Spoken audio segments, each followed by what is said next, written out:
Hi hello नमस्कार जय एकवीरा सगळ्यांना welcome to my channel Mr and Mrs Ghogale. आज आपण खोपोली येथील गगनगिरी महाराज मठामध्ये चाललो आहे, तर चला बघूया। आज आम्ही संडेला आलो आहे, तर बाहेरचा परिसर तुम्ही बघू शकता। चला आता आपण आतमध्ये पण जाऊया आणि आतमध्ये गेल्यानंतर तुम्हाला राईट साइडला चप्पल ठेवण्याची सोय केलेली आहे, तर तिकडे तुम्ही चप्पल ठेवू शकता। आणि इथे भरपूर खाण्यापिण्याचे स्टॉल सुद्धा आहेत गेटच्या बाहेर। आतमध्ये गेल्यानंतर चप्पल ठेवल्यानंतर तुम्हाला स्वच्छ हात पाय धुवून घ्यायचे आहेत पाण्याने, तिकडे आहे नळ वगैरे। आणि या राईट साइडला तुम्हाला जेवणाची सोय सुद्धा आहे। इकडे महाप्रसादाचा टायमिंग 11 ते 2 वाजेपर्यंत आहे आणि 1:30 वाजता कुपन जे आहे ते बंद होऊन जातात।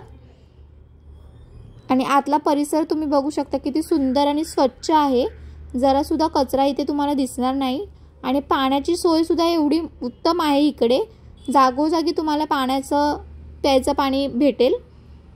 नंतर आम्ही पुढे गेल्यानंतर इकडे आम्हाला गाय आणि वासरू बघायला भेटले आणि आज संडे असल्यामुळे भरपूर गर्दी सुद्धा होती। आणि नंतर पुढे गेल्यानंतर आम्हाला एक छोटंसं मंदिर दिसलं, तिकडे शंकराची पिंड होती, शंकर देवाचा आणि पार्वती देवींची मूर्ती होती आणि गगनगिरी महाराजांचा फोटो होता। खूप छान दर्शन झालं आमचं तिकडे। फक्त फोटो आणि व्हिडिओ काढण्यास मनाई होती, म्हणून आम्ही बाहेरूनच व्हिडिओ तुम्हाला दाखवलाय। मग वरती आम्ही गेलो, वरचा परिसर सुद्धा तुम्हाला मी दाखवते। आणि इथून नजारा बघू शकता तुम्ही, किती सुंदर नजारा दिसतो इकडून। आणि इकडे तुम्ही बघू शकता आपलं गेट आणि हे मंदिर। आणि आपण इकडे वरती आलोय गुफेमध्ये आणि पहिल्यांदाच आपल्याला गणपती देवाची मूर्ती इथे दिसेल, तर आपण छान दर्शन घेतले त्याचं। आणि इकडे वातावरण खूपच थंड होतं गुफेमध्ये आणि छान वाटत होतं एकदम इकडे।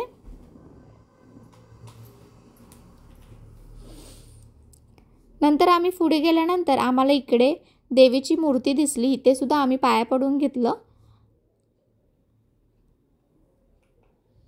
आणि आतमध्ये आम्ही गेलो। इथे सुद्धा आपल्याला शंकर देवाची मूर्ती दिसेल आणि समोरच आपल्याला गगनगिरी महाराजांची सुद्धा मूर्ती दिसेल। छान असं दर्शन घेतलं आम्ही। आणि इकडे तुम्ही बसून सुद्धा नामस्मरण करू शकता। आणि इकडे झोपाळ्यावरती सुद्धा तुम्हाला गगनगिरी महाराज विराजमान झालेले दिसतील, हुबहूब असं वाटतंय की ते तिकडे बसलेले आहेत। मस्त दर्शन घेऊन झाल्यानंतर आपण इथून प्रसाद घेऊन गुफेच्या बाहेर पडू शकतो आणि तुम्हाला एकदा मी परत गगनगिरी महाराजांचं दर्शन घडवून देते। हे बघा, छान दर्शन तुम्ही सुद्धा घ्या। आणि नंतर आम्ही खाली यायला निघालो। खाली आल्यानंतर आम्ही इकडे चालताना भरपूर माकडं बघायला भेटली। आणि असा होता आमचा मिनी व्लॉग खोपोली येथील गगनगिरी महाराज मठातला। तुम्हाला कसा वाटला हा आमचा मिनी व्लॉग नक्की कमेंटमध्ये सांगा आणि तुम्ही सुद्धा एकदा नक्की इथे भेट द्या। आणि अशाच नवनवीन व्हिडिओ पाहण्यासाठी माझ्या चॅनलला लाईक करा, शेअर करा, सबस्क्राईब करायला विसरू नका। भेटूयात नवीन व्हिडिओसोबत, तोपर्यंत थँक्यू।